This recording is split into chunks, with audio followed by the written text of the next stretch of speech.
오늘 우리에게 주시는 하나님의 말씀은 시편 69편 1절로 6절까지의 말씀입니다. 시편 69편 1절로 6절까지의 말씀입니다. 구약 851면에 있습니다. 시편 69편 1절로 6절까지의 말씀입니다.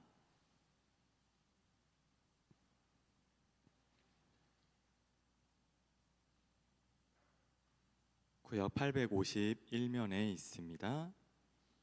시편 69편 1절로 6절까지의 말씀 함께 교독하시겠습니다.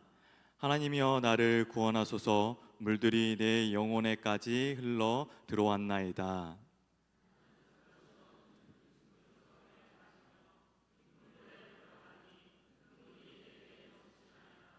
내가 부르짖음으로 피곤하여 나의 목이 마르며 나의 하나님을 바라서 나의 눈이 새었나이다.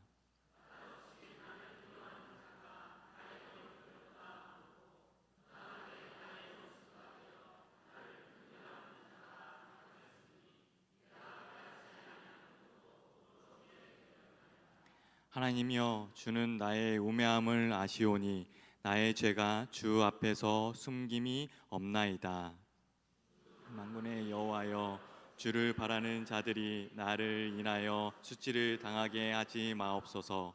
이스라엘의 하나님이여 주를 찾는 자가 나로 말미암아 욕을 당하게 하지 마옵소서.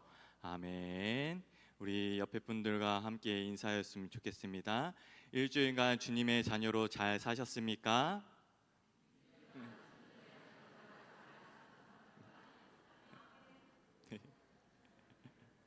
일주일간 주님의 자녀로 잘 사셨으리라 믿고 또 우리가 웃는 모습을 보니까 그렇게 사셨던 것 같습니다.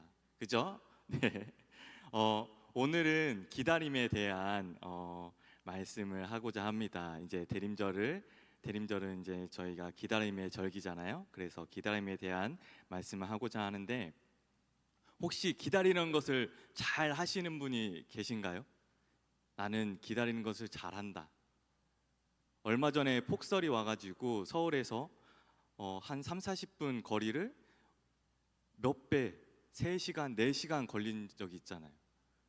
그럴 때 기다리기를 잘한다. 대부분 그 한국 사람들이 잘 특징이 있잖아요. 빨리빨리, 급하다, 기다리는 걸 잘 못한다. 그러죠. 그래서 3시간, 4시간 기다렸다. 나는 정말 3시간, 4시간 기다려도 괜찮아 하는 사람을 본 적이 거의 없는 것 같아요. 예. 그런데 그것을 넘어서 3일, 4일 아니면 6개월, 7개월 아니면 몇 년이 되도록 우리는 기다리고 있습니다. 누구를 기다리고 계시죠? 네, 예수님, 다시 오실 예수님을 기다리고 있습니다. 네, 이렇게 시간적인 기다림도 있고 상황적인 또 기다림도 있습니다. 저는 기다림 하면 생각나는 그 문구가 있어요. 어렸을 때부터 들었던 마라나타, 아멘 주 예수여 어서 오시옵소서. 정말 오래간만에 들으시죠? 그러지 않나요? 저도 중학교 때, 고등학교 때 좀 제 어릴 적 얘기하면 좀 그렇지만 정말 중학교 때, 고등학교 때 그리고 대학교 때까지 정말 많이 들었거든요. 그리고 저희가 말씀 집회를 가거나 아니면 캠프를 가거나 그 주제가 항상 있었던 것 같아요. 그래서 그때 제가 무릎 꿇고 정말 간절히 기도했던 게 내 시대에 하나님께서 예수님을 보내주셨으면 좋겠다라는 그 주제를 가지고 정말 간절히 기도했거든요.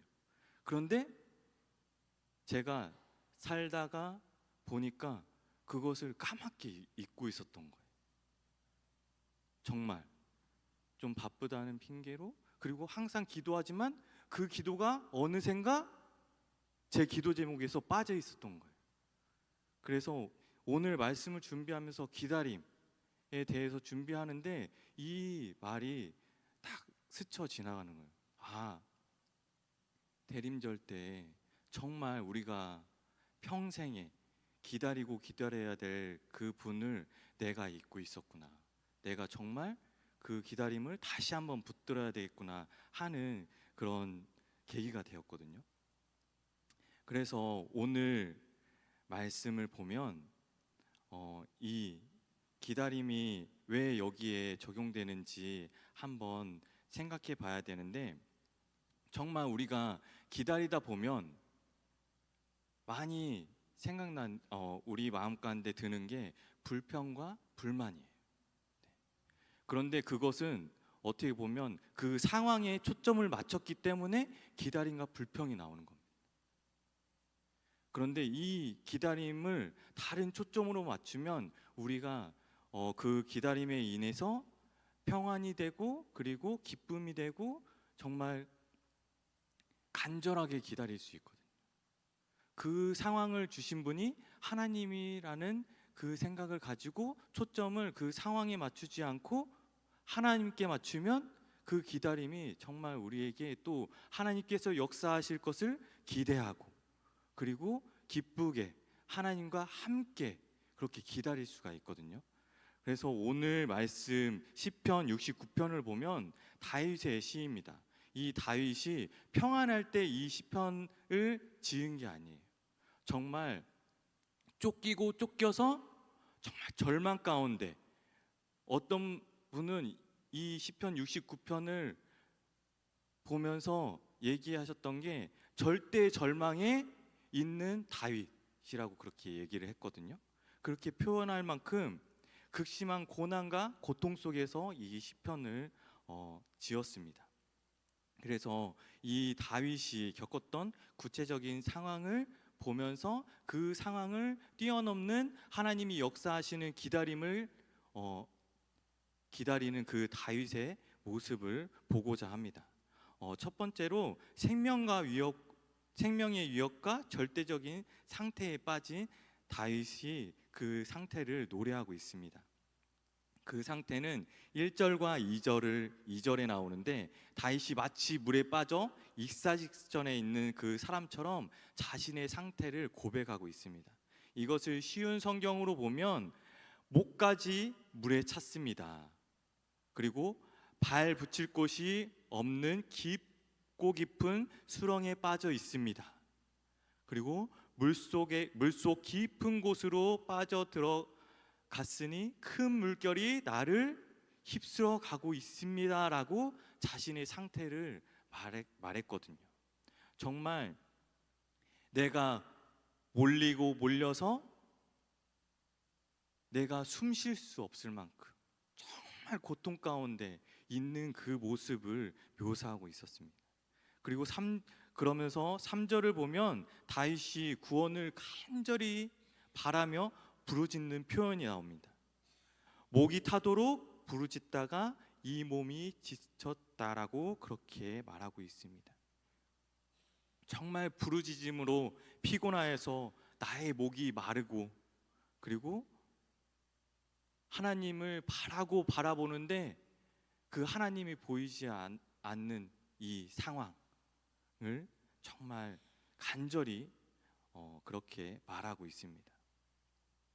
그러면서 오늘 말씀을 읽지 않았지만 8절을 보면 형제들에게 따돌림을 당하고 어머니의 자녀들에게 마치 낯선 사람이 되고 말았다라고 그렇게 말하고 있습니다.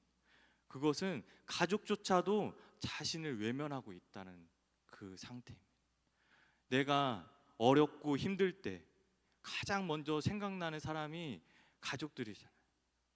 부모님, 그리고 나의 형제, 그리고 나의 정말 가까운 이웃들. 그런데 그 사람들이 하나같이 나를 다 외면하고 나를 버렸다 하는 겁니다.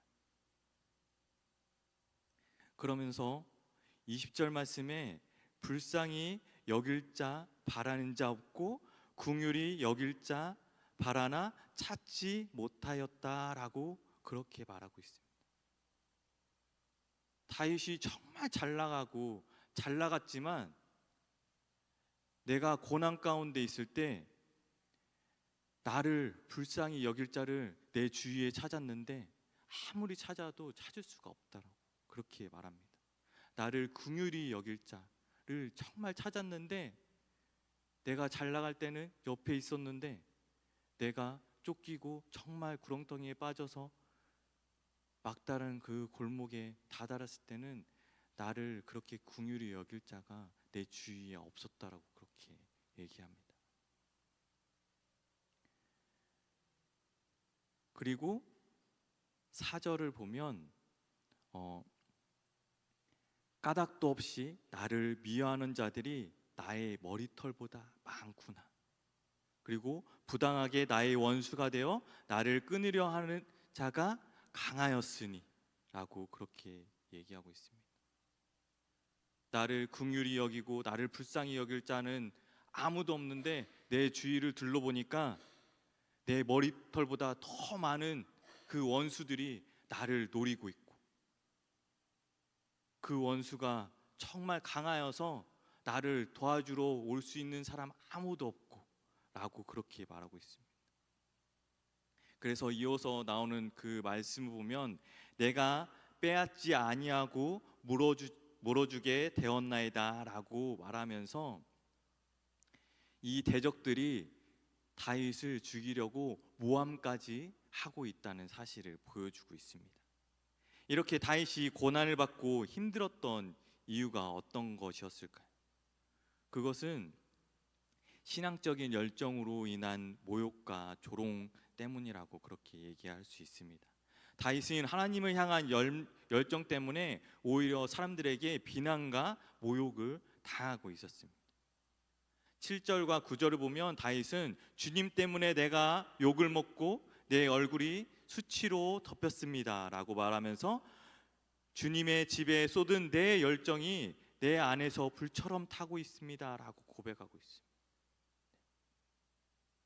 정말 하나님께 잘하고 하나님께 열성을 다해서 정말 제가 하나의 불이 되어가지고 정말 하나님을 열심히 섬겼는데 그 뜨거움 때문에 나도 내가 또 조롱을 당하고 있습니다 라고 그렇게 얘기하고 있습니다. 그러면서 10절로 12절을 보면 금식하면서 슬퍼하고 베옷을 입고 애통할 때에 오히려 조롱거리가 되었고, 성문에 앉아있는 자들이 나를 비난하고 술에 취한 자들이 나를 두고서 빈정거리는 노래를 지어 흥얼거리는 그 상황까지도 묘사하고 있습니다.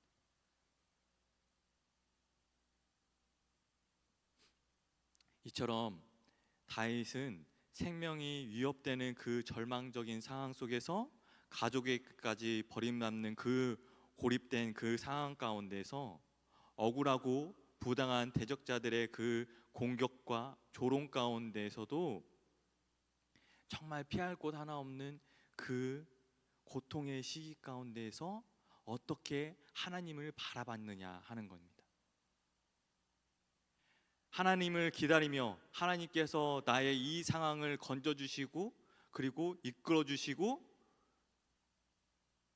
이 상황을 역전시켜 주실 그 하나님을 어떻게 기다렸냐 하면 회개하며 죄 고백하면서 기다렸습니다.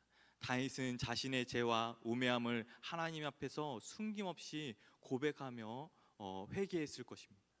그게 기도를 정말 부르짖으면서 하면서 목이 마르면서까지 정말 내 목이 터져라 기도하고 내 목이 정말 새하여서 목소리가 안 나올 정도까지 그렇게 기도했을 겁니다. 왜냐하면 다윗이 죄를 지었을 때 바로 회개해서 하나님께서 그렇게 구원해 주신 거, 나의 죄를 용서해 주시고 나의 상황을 역전시켜 주신 그 하나님을 다윗은 알았기 때문에 그렇게 죄를 고백했을 것입니다. 비록 절망적인 상황 가운데서도 자신의 내면을 돌아보며 자신의 죄를 하나님께서는 잘 알고 계시다라고 그렇게 고백하면서 인정하면서 나아가야 됩니다. 그리고 두 번째로 간절한 부르짖음과 기도가 또 있었습니다. 시편 기자는 목이 타도록 부르짖었다는 그 지칠 정도로 하나님을 간절히 갈망했다는 이 기도는 정말 그냥 단순히 단기간에 하지 않았을 겁니다. 다윗은 정말 계속해서 그렇게 하나님을 찾고 부르짖으셨을 겁니다. 그 간절한 기도는 하나님께서 꼭 들어주십니다. 그리고 자기 자신 때문에 주님을 기다리는 사람들의 그 수치를 당하는 일이 없도록 그렇게 간절히 기도했습니다. 그리고 세 번째로 찬양의 결단을 했습니다. 다윗은 극한 고통 속에서도 하나님을 찬양하는 것을 잊지 않았습니다. 그 의지를 보여주는 게 보지는 않았지만 30절로 31절을 보면 그는 노래를 지어 하나님의 이름을 찬양하고 감사의 노래로 그분의 위대하심을 알리겠다라고 다짐합니다. 정말 내가 언제 죽을지도 모르는 그 상황 가운데서 이 하나님께서 나를 건져 주셨을 때, 나를 인도해 주셨을 때 내가 하나님을 찬양하겠다고 그렇게 다짐합니다. 그래서 이는 뿔 달린 황소를 바치는 것보다 주님을 더 기쁘게 할 것이라고 그렇게 고백했던 겁니다. 그리고 네 번째로 하나님의 하나님에 대한 그 확신이 있었습니다. 다윗은 자신이 겪는 모욕, 수치, 조롱, 그리고 자기 자신을 괴롭히는 대적자들이 누구인지 하나님이 다 알고 계시다라는 그 믿음이 있었습니다. 그 믿음을 가지고 하나님께 기도하며 찬양했던 겁니다. 그는 사람들에게 구구절절히 설명하지도 않았을 겁니다. 주님이 자신의 처지를 잘 아신다라는 그 사실만으로 충분해서 내가 건진 받으면 하나님께서 이것을 역전시켜 주시면 내가 찬양하고 또 찬양하겠다라고 그렇게 말한 겁니다. 결론적으로 다윗은 절망적인 상황 가운데에서 회개, 기도, 찬양, 그리고 이 생명의 믿음의 역사를 그 영혼 속에 여전히 계속해서 품고 믿음으로 나아갈 것을 그 자리에서 다짐했을 것입니다.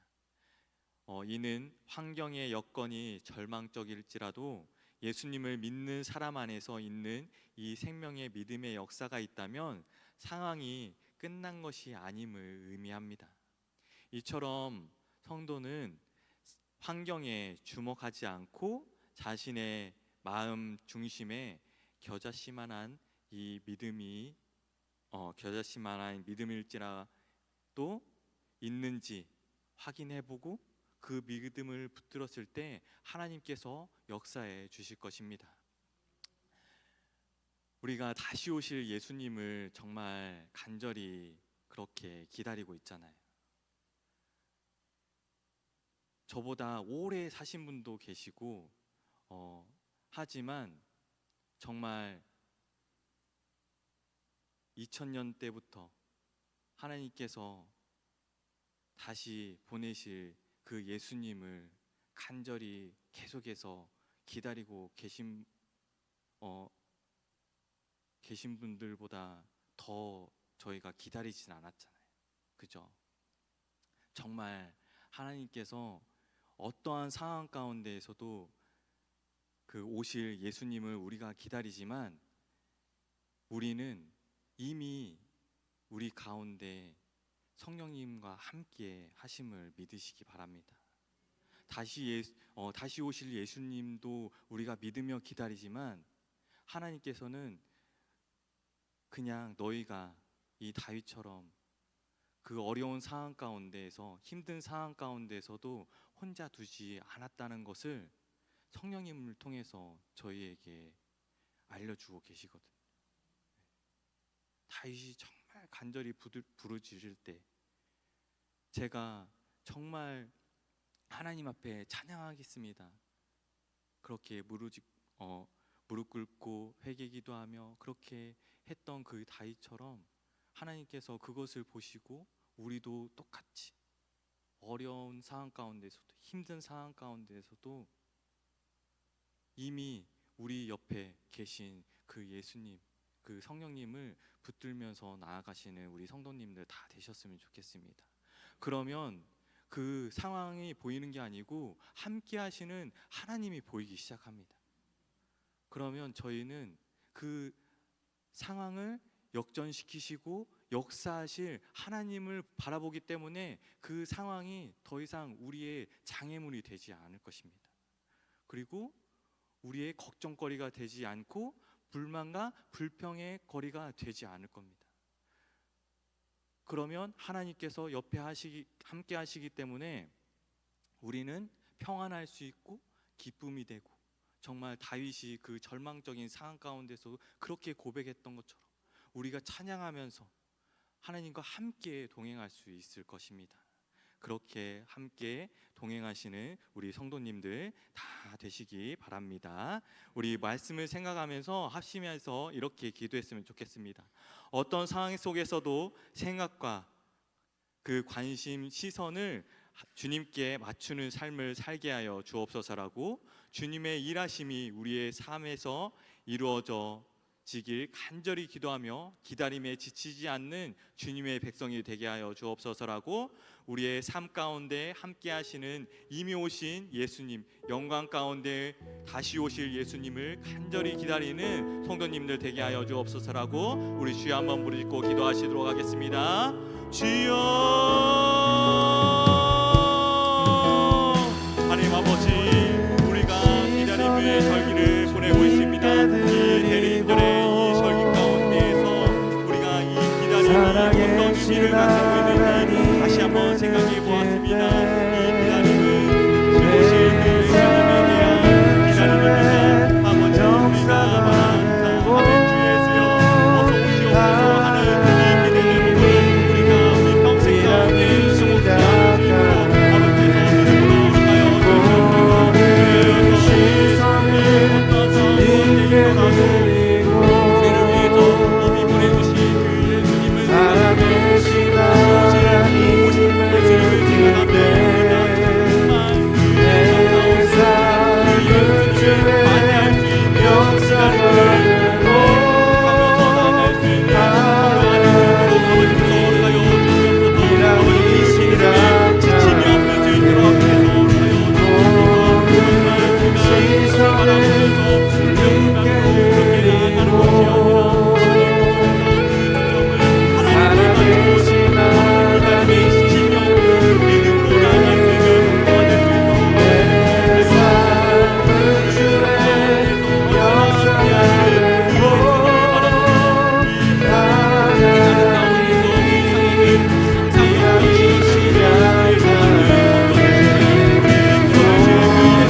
주시옵소서. 정말 우리가 주님을 바라보면서 그렇게 나아가는 것이 아니라 하나님의 하나님의 신령을 믿음으로 나아갈 수 있는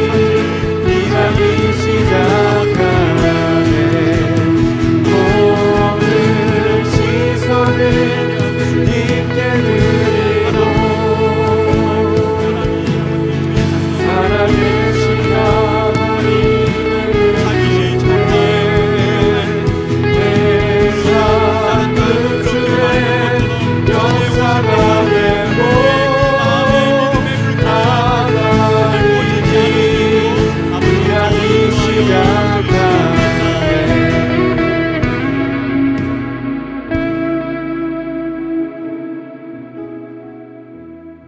우리를 말씀으로 붙들어 주시는 하나님, 오늘도 말씀으로 우리의 마음을 깨우쳐 주시사 은혜 가운데 이 자리에 불러주심 너무나 감사합니다.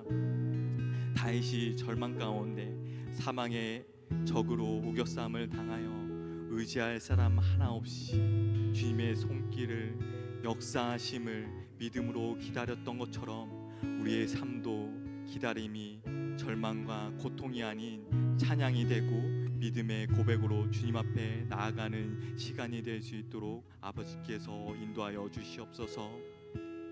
그 기다림이 얼마나 주님만을 생각하며 집중할 수 있는 시간인지 잊지 않게 하여 주옵시고, 기도로 주님과 대화하며 기도의 응답을 몸소 체험하는 주님의 백성들이 되게 하여 주옵소서. 우리가 진짜 기다려야 할 것이 다시 오실 예수님임을 잊지 않게 하셔서 다시 오실 예수님을 맞이하기에 부족함 없는 준비된 신부들이 되게 하여 주옵소서. 예수님의 이름으로 기도드립니다. 기도하도록 하겠습니다. 우리 구주 예수 그리스도의 은혜와 하나님의 사랑하심과 성령님의 감화 감동 교통하심의 은혜가 기다림은 주님께 시선을 맞춰 나아가는 과정임을 생각하며 기다림이 우리의 신앙의 밑거름이 되길 원하는 주의 백성들과 이들의 삶 위에 이제로부터 영원토록 함께하옵시기를 간절히 축원하옵나이다.